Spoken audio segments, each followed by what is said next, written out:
കർത്താവായ യേശുക്രിസ്തുവിന്റെ നാമത്തിൽ എല്ലാവർക്കും സമാധാനവും സന്തോഷവും ഉണ്ടാകട്ടെ എന്ന് ആശംസിച്ചുകൊണ്ട് ഇന്നത്തെ നമ്മുടെ വീഡിയോയിലേക്ക് നമുക്ക് പോകാം.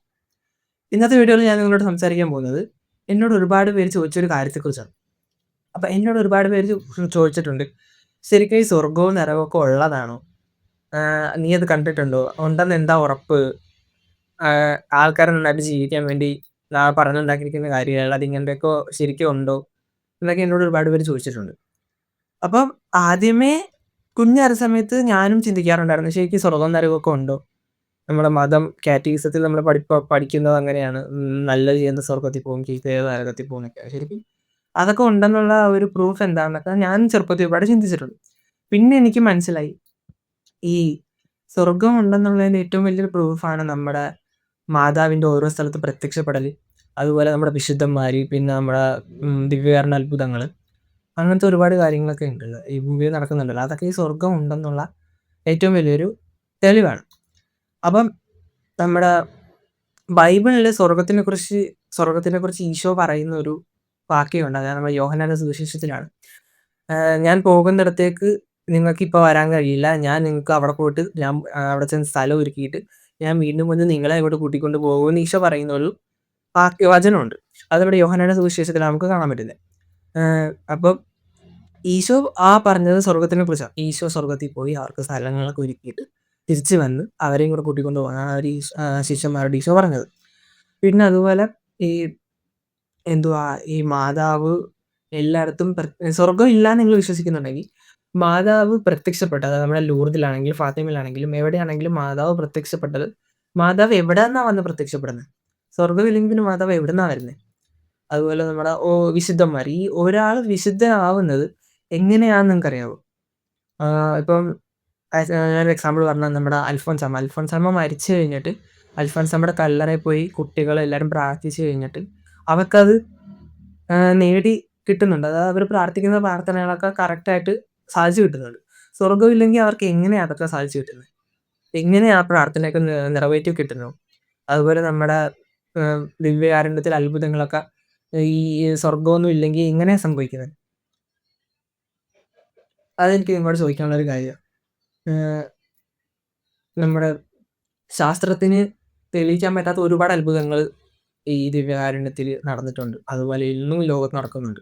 അപ്പൊ ഈ സ്വർഗ്ഗമൊന്നും ഇല്ലെങ്കിൽ എങ്ങനെയാ ഇതൊക്കെ സംഭവിക്കുന്നത്? ശരിക്കും സ്വർഗ്ഗം എന്ന് പറയുന്നത് ഒരു ശരിക്കും ഉള്ളൊരു കാര്യമാണ്. നമ്മൾ നന്നായിട്ട് വിശ്വസിക്കേണ്ട ഒരു സംഭവമാണ്. നമ്മുടെ ബൈബിളിനകത്തും അതുപോലെ ബാക്കി എല്ലാത്തിനകത്തും കാറ്റഗിസത്തിലും കാര്യത്തിനകത്തും എല്ലാത്തിനകത്തും ഈ സ്വർഗ്ഗത്തിനെക്കുറിച്ച് പരാമർശിക്കുന്നുണ്ട്. അപ്പൊ നിങ്ങൾ പറയും സ്വർഗ്ഗമുണ്ട്. ഓക്കെ. അപ്പൊ ഈ നരകം ഉണ്ടോ എന്ന് ചോദിക്കും. ഇപ്പം ഞാനൊരു എക്സാമ്പിൾ പറഞ്ഞാൽ, ഇപ്പം നമ്മുടെ ഈ ഒരു കാലഘട്ടത്തിൽ സാത്താനെ ആരാധിക്കുന്ന ആൾക്കാരുണ്ട്. അപ്പൊ ഈ സാത്താൻ എന്ന് പറഞ്ഞ ആളുണ്ടെന്ന് അവർ ഓൾറെഡി വിശ്വസിക്കുന്നുണ്ടല്ലോ. പിന്നെ ഈ നരകം ഉണ്ടെന്ന് നിങ്ങൾക്ക് വിശ്വസിച്ചാൽ എന്താ കുഴപ്പം? അതായത് സാത്താൻ എന്ന് പറഞ്ഞാൽ സ്വർഗ്ഗത്തീന്ന് പുറത്താക്കപ്പെട്ടൊരു മാലാഖയല്ലേ. ആ മാലാഖയ്ക്ക് വേണ്ടിയുള്ളൊരു സ്ഥലമാണ് ഈ നരകം. ഈ നമ്മുടെ വിശുദ്ധ ഫൗസ്തീനിയനെ കുറിച്ച് നിങ്ങൾ കേട്ടിട്ടുണ്ടോ? അതായത് കരുണയുടെ അപ്പസ്തോലൻ എന്നാണ് വിശുദ്ധ അറിയപ്പെടുന്നത്. ഈശോയുടെ കരുണയുടെ ചിത്രവും ഈശോയുടെ കരുണയെക്കുറിച്ച് ലോകം മൊത്തം പ്രചരിപ്പിച്ചത് ഈ വിശുദ്ധയാണ്. അപ്പോൾ നിങ്ങൾ കരുണയുടെ ചിത്രം കണ്ടിട്ടില്ല, ഞാൻ ദേ സൈഡിൽ കൊടുത്തേക്കാം. കരുണയുടെ ചിത്രം ഞാൻ ഇവിടെ കൊടുത്തേക്കാം. അപ്പോൾ നിങ്ങൾക്കത് കാണാൻ പറ്റും. അപ്പോൾ ഈശോ ആ ചിത്രത്തിൽ കാണുന്ന പോലെ ഫൗസ്തീനമ്മയുടെ മുമ്പിൽ പ്രത്യക്ഷപ്പെട്ടിട്ട്, "എൻ്റെ കരുണയുടെ ചിത്രമാണ്, നീ ഇത് വരച്ചെടുക്കണമെന്നും അതുപോലെ ഇത് ലോകം മൊത്തം പ്രചരിപ്പിക്കണമെന്നും" പറഞ്ഞാണ് ഈ ഒരു പിക്ചർ ഉണ്ടായത്. അങ്ങനെ ഈശോനെ കണ്ടതുപോലെ ആണ് ആ പിക്ചറിൽ വരച്ചിരിക്കുന്നത്. അപ്പൊ ഈശോ അവരുടെ മുന്നിൽ പ്രത്യക്ഷപ്പെട്ടെങ്കിൽ എവിടെന്നാ പ്രത്യക്ഷപ്പെട്ടത്? സ്വർഗ്ഗമൊന്നുമില്ലെങ്കിൽ ഈശോ എങ്ങനെയാ ഹൗസീനയുടെ മുമ്പിൽ പ്രത്യക്ഷപ്പെടുന്നത്? അതുപോലെ ഹൗസീനമ്മയുടെ ഡയറിയിൽ എഴുതിയിരിക്കുന്ന കാര്യങ്ങളാ ഇതൊക്കെ. ഡയറിയിൽ വേറൊരു പേജിൽ എഴുതിയിട്ടുണ്ട്. ഒരു ദിവസം ദൈവത്തിന്റെ ഒരു ദൂതൻ വന്നിട്ട് ഫൗസ്തീനാമ്മേനെ നരകം കാണിക്കാൻ വേണ്ടി കൊണ്ടുപോയെന്ന്. പിന്നെ ദൈവം തുണച്ചില്ലായിരുന്നെങ്കിൽ ഫൗസ്തീനാമ്മ അപ്പം മരിച്ചു പോയേനെന്ന് പറഞ്ഞു. ദൈവത്തിന്റെ തുണയുണ്ടായിരുന്നതുകൊണ്ട് മാത്രമാണ് നരകം മൊത്തം കണ്ടിട്ട് വന്നത്. നരകത്തിൽ അത്രമാത്രം ക്രൂരതകൾ അനുഭവിക്കുന്ന ഓരോ ആത്മാക്കളെയും അവിടുത്തെ ശിക്ഷയും എല്ലാം ഫൗസ്തീനമ്മ കണ്ടിട്ട് വന്ന് ആ ഡയറിയിൽ എഴുതി സാക്ഷ്യപ്പെടുത്തിയിട്ടുണ്ട്. അതുപോലെ നമ്മുടെ മാതാവ് എവിടെയോ പ്രത്യക്ഷപ്പെട്ടപ്പോൾ, ആ സ്ഥലം ഞാൻ ഓർക്കുന്നില്ല എവിടെയാന്ന്, ലൂർദിലോ ഫാത്തിമയിലോ എവിടെയൊക്കെയാണ്. അപ്പം മാതാവ് പറഞ്ഞൊരു കാര്യം, ഈ നരകത്തിൽ ഏറ്റവും കൂടുതൽ കിടക്കുന്നത് നരകമില്ല എന്ന് വിശ്വസിച്ച ആൾക്കാരും അതുപോലെ 6ാമത്തെ കൽപ്പന ലംഘിക്കുന്ന ആൾക്കാരുമാണെന്നാ പറഞ്ഞത്.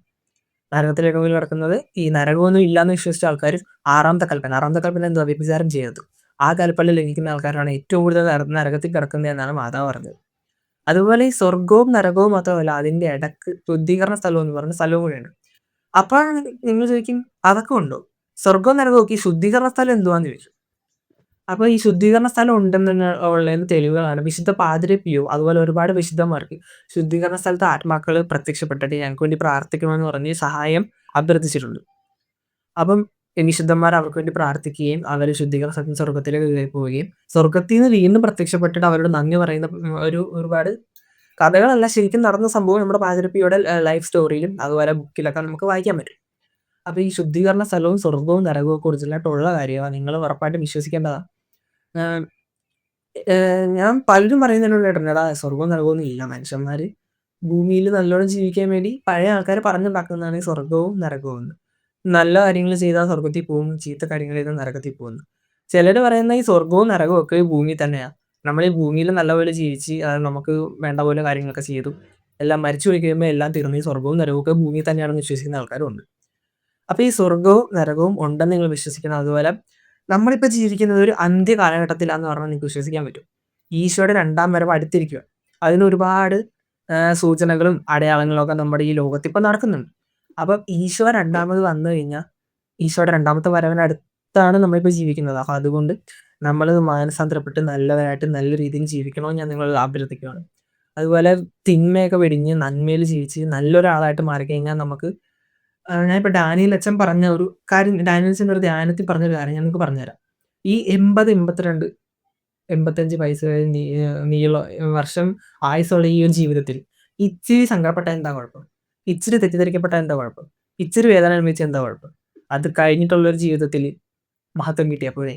അത് കഴിഞ്ഞിട്ടുള്ള ഒരു ജീവിതത്തിൽ സന്തോഷം കിട്ടിയാ പോരെ? എന്നാണ് ഡാനിയേൽ അച്ചൻ ഒരു ധ്യാനത്തിൽ ചോദിച്ചത്. അതുപോലെ ഈ പുനർജന്മം എന്ന് പറയുന്ന ഒരു കോൺസെപ്റ്റ് പലരും പറയുന്നുണ്ട്. നമ്മുടെ ക്രിസ്ത്യൻ ബിലീഫ് അനുസരിച്ച് പുനർജന്മം എന്ന് പറയുന്ന കോൺസെപ്റ്റ് നമ്മുടെ ക്രിസ്ത്യൻ ബിലീഫിലില്ല. നമ്മൾ ഈ ഭൂമിയിൽ ഒരു പ്രാവശ്യം മരിച്ചു കഴിഞ്ഞാൽ പിന്നെ ഈ ഭൂമിയിൽ നമ്മൾ രണ്ടാമത് ജനിക്കത്തില്ല. നമുക്ക് പിന്നെ ഉള്ളത് നിത്യജീവനും നിത്യശിക്ഷയുമാണ്. നമ്മൾ നല്ല ആത്മാവായിട്ട് ഭൂമിയിൽ ഈശോനെ സ്നേഹിച്ച് ഈശോയ്ക്ക് വേണ്ടിയാണ് ജീവിക്കുന്നതെങ്കിൽ നമ്മൾ നിത്യജീവനിലേക്കും, അല്ലാതെ തിന്മയിൽ നിറഞ്ഞാണ് ജീവിക്കുന്നതെങ്കിൽ നിത്യശിക്ഷയിലേക്കാണ് പോകുന്നത്. ഈശോ നമ്മളോട് ചെയ്യാൻ പറയുന്ന കുറച്ച് കുറച്ച് കാര്യങ്ങളൊക്കെ ഉള്ളൂ. അതൊക്കെ ചെയ്താൽ മതി. ഈശോയുടെ കൽപ്പനകൾ പാലിച്ച് ഈശോനെ സ്നേഹിച്ച് ഈശോയ്ക്ക് വേണ്ടി ജീവിച്ച് നല്ലൊരു ആത്മാവായിട്ട് നമ്മൾ ഈ ഭൂമിയിൽ ജീവിച്ചു കഴിഞ്ഞാൽ നമുക്ക് ഉറപ്പായിട്ടും പിന്നെ മരണമില്ലാത്തൊരു ജീവിതത്തിലേക്ക് പോകാം. അവിടെ ഈശോയുടെ കൂടെയും മാതാവിൻ്റെ കൂടെയും വിശുദ്ധന്മാരുടെ കൂടെയും മാലാഖമാരുടെയും ഒരു ഹാപ്പി ലൈഫ് നമുക്ക് നടത്താൻ പറ്റും. അവിടെ നമ്മൾ ഒരിക്കലും മരിക്കത്തില്ല. ഭയങ്കര സന്തോഷവും സമാധാനവും നിറഞ്ഞ ജീവിതമായിരിക്കും. ഈശോ പറഞ്ഞ പോലെ സ്വർഗ്ഗത്തിലേക്കുള്ള വഴി ഞെരുക്കമുള്ളതും വാതിലിടുങ്ങിയതുമാണെന്ന് ഈശോ പറഞ്ഞിട്ടുള്ളത്. പക്ഷേ നരകത്തിലേക്കുള്ള വഴിയാണെങ്കിൽ ഭയങ്കര വിസ്തൃതമാണ്. അങ്ങോട്ടാണ് ഒരുപാട് പേര് പോകുന്നത്. സ്വർഗ്ഗത്തിലേക്ക് കുറച്ച് ആൾക്കാരെ കയറുന്നുള്ളൂ എന്നാണ് ഈശോ പറഞ്ഞത്. അപ്പം നമ്മൾ ഒരിക്കലും നഷ്ടപ്പെടുത്തി കളയാൻ പാടില്ലാത്ത ഒരു സൗഭാഗ്യമാണ് സ്വർഗ്ഗം എന്ന് പറയുന്നത്.